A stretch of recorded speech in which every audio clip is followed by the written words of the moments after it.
All right, y'all. I'm about to go to sleep. It's like midnight over here in London. Still out here shooting this movie Morbius. I got probably like 10 days left. And I know I left the video earlier, but I really wanna drive this point home real quick. Okay, so for all of you folks who so badly want to act, it's too many of y'all in acting classes, studying. Everybody is focused on, in most cases, they're focused on 3 jobs. If you're a non-Hollywood person, I want to say that again. If you're a non-Hollywood person, most people specifically know about 3 jobs: the star, the director, and the producer. Let that marinate. I've been on movie sets where there's been 750 people that's been on a job for all of 6 to 7 months. You got guys that work on movie sets prior to the actors ever showing up. They're building, they're carpenters, they are designers, they are set builders. They got all these jobs. They're living in the middle class. Then the actors show up. We do our job. The directors is directing every scene. We're using these artificial fake sets. Everybody works, everybody eats, and then we all leave. The movie comes out. Everybody continues to stay focused on who directed it, who produced it, and who's starring. It is so fucking wild how my first movie experience, this is me. I'm fresh off of singing Sweet Lady lately. I'm calling myself fresh off the Coke commercial. I have never been on a movie set a day in my life. My first movie was Baby Boy. I get to the set. I love telling these type of stories. I get to the set. Listen to me. Listen to me. Directors, producers, and executives at movie studios, when they get into pre-planning, keyword, pre-planning, they come up with a full list of all of these different roles, jobs, and categories on movie sets. Let me just give you a few. There's hair, there's makeup, there's wardrobe, there's lighting, there's grips, there's electronics, there is camera operators, there's the people that do the focus, there's the DP, which stands for Director of Photography, there is catering, can't eat without catering. Every job imaginable. My first movie was Baby Boy. I think our budget had to be between $12 to $15 million.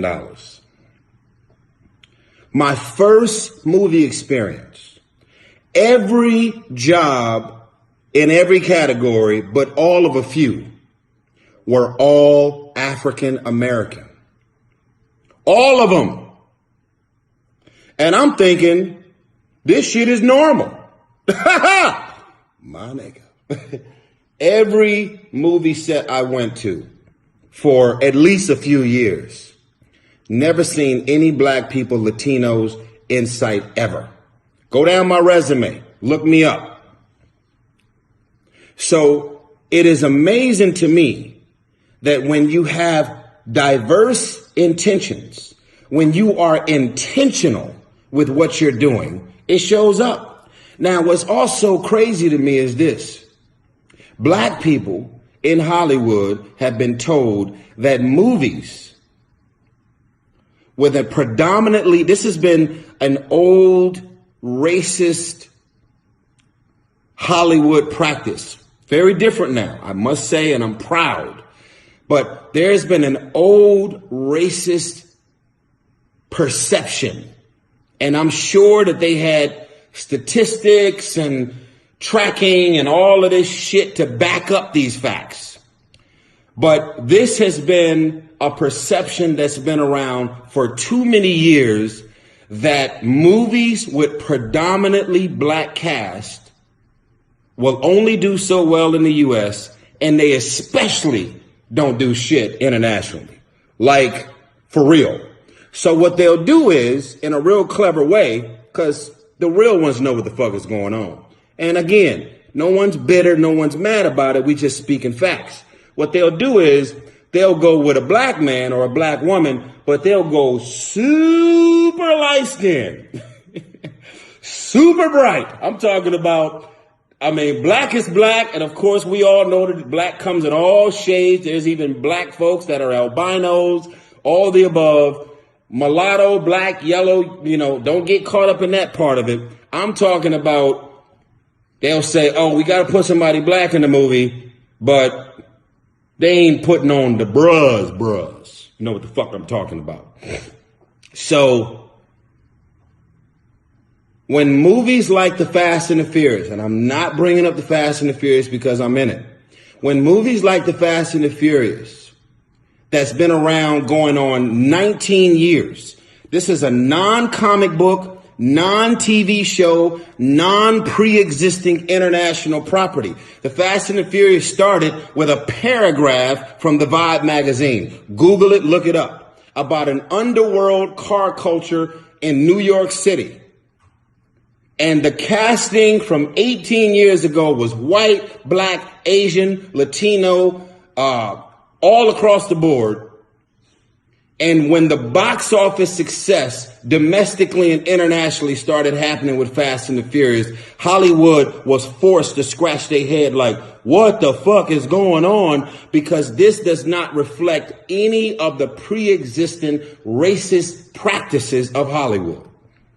Now, obviously, if ain't no money being made and we're talking real estate, who the fuck wants to put some money in something and not get no returns, plus, plus, plus, plus? So I get it.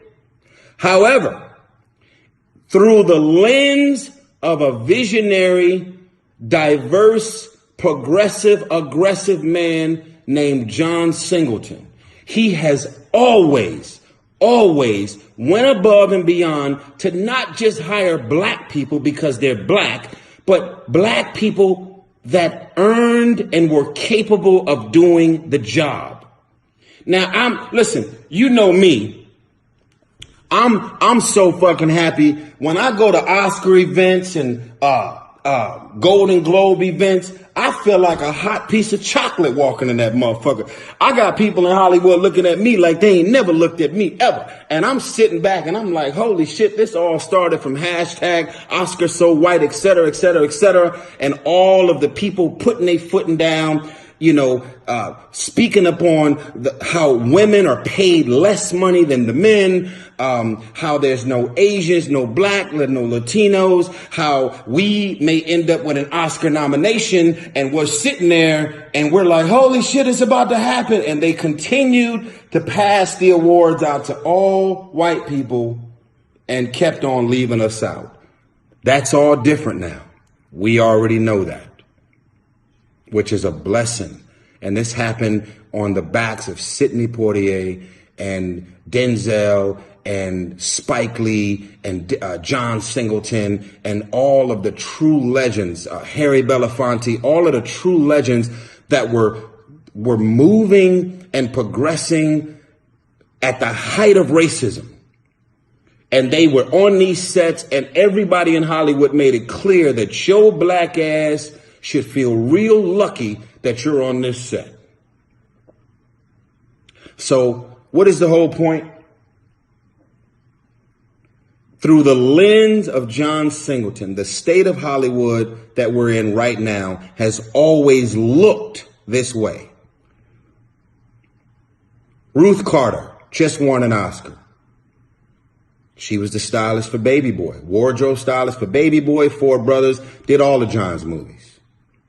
This is the new Hollywood. John Singleton, thank you for your sacrifice, your love, and your aggressive, progressive energy. All of us are beneficiaries, cast and crew, of the legendary John Singleton.